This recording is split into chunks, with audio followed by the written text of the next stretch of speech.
sort of opening and closing. So welcome to the first Topics in Hardware Security and Risk 5 or TASER workshop.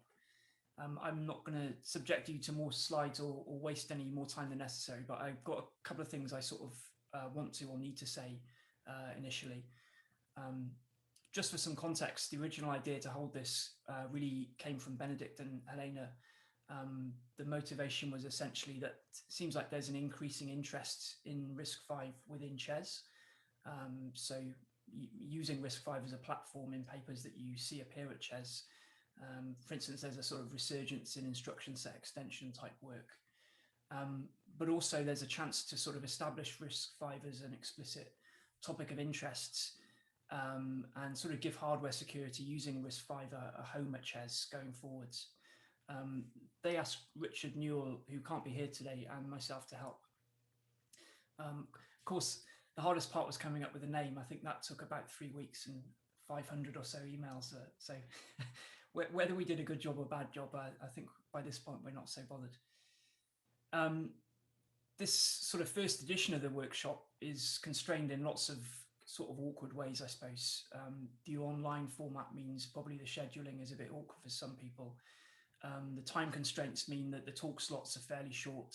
There's not really as much time maybe for interaction and discussion as you would expect in a normal workshop, and we don't have a break scheduled. And the short lead-in time meant that we've sort of gone for invited talks only. I think if there's an appetite to run subsequent versions, then obviously these are things that we can try to resolve. I think Benedict said that there was around 200 registrants, but maybe that's, I'm not sure, well, nearly 70 on the call at the moment. So it seems like maybe there is an appetite to do something in the future as well. All that said, we're really lucky to have 6 great speakers on topics that span both the sort of CH part of CHES, so that's the cryptographic hardware, and the ES or embedded systems part. Maybe the embedded systems part is sort of less strongly represented in the main CHES program traditionally. And so you could argue this is another motivation or niche for the workshop in future. Due to the sort of time constraints, I'm not going to give any of the speakers any sort of lengthy introduction. That is just due to the time constraints. I'm not, hopefully not causing them any disrespect. But as well as thanking the speakers themselves, the other sort of obvious thing to say is to thank Kay for the technical help. TASER is a CHES affiliated event, which I guess you already saw during the registration process, which we share, but also the sort of technical side of things is supported as well. I think it's fair to say we couldn't do that work without that help. Even after a year or so of using Zoom, I still struggle to make it do what I want to, as illustrated by the fact I still can't remember to take myself off mute. So hopefully Kay can save us from that sort of embarrassment. Because CHES is an IACR affiliated event, the IACR code of conduct applies. I won't walk through that at all, but I'm going to paste the link to the code of conduct in the chat.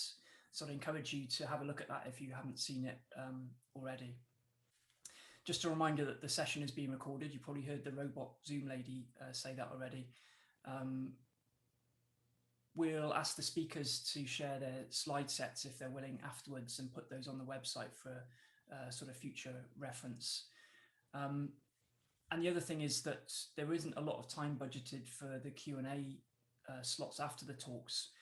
I'll try to moderate that, and I think the most sensible approach is that if you've got a question, then you can use the raise hand button, which I think is under the reactions icon on most Zoom interfaces. And I'll prompt you to actually sort of speak your question if you're willing to do that. If you don't want to do that or you prefer not to, then if you ask a question in the chat window, and I'll try to sort of cherry pick those or keep track of them as we go through. I think that's more or less everything covered. Benedict, did you want to say anything? No, just maybe on the topic of questions, you know, if it actually happens that we get a good discussion and tons of questions going, we can always, you know, basically keep the meeting open later at the end if somebody really wants to discuss something. If people are willing to stick around for longer and discuss on, that's fine. We don't have to close exactly on the minute. Yeah, good idea. Okay, so without further ado then, I think we can probably get started with the first talk.